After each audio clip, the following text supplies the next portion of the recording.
armed shooter today was shot in McAllen, Texas, after opening fire on Border Patrol agents.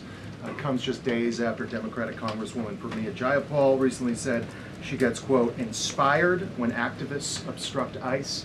Does the White House expect Democrats to tone down their rhetoric in light of what we saw today in McAllen, Texas? We certainly call on Democrats to tone down their rhetoric against ICE and Border Patrol agents who, again, are everyday men and women. I would encourage AOC and other Democrats to actually meet with the United States Border Patrol. These are honorable Americans who are just simply trying to do their job to enforce the law. They go home to their families every night just like we all do, and they deserve respect and dignity for trying to enforce our nation's immigration laws and to remove public safety threats from our communities.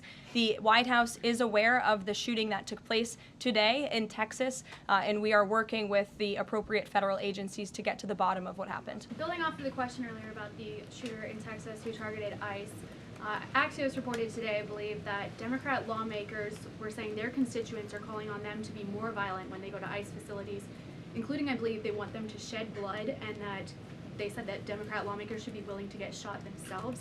Can you respond to that, and do you have concerns that any of these lawmakers might act on the wishes of their constituents? It's hard to believe anyone with morals in this country or decency would say such a thing. Obviously, the White House condemns that rhetoric, and we condemn violence of any kind. This administration is simply trying to enforce our laws, and we must be a nation of law and order.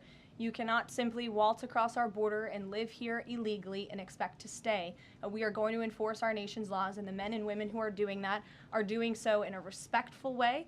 They are doing so within the confines of the law, and they are just trying to do their jobs. And we condemn any violence or any calls for violence of any kind against any American.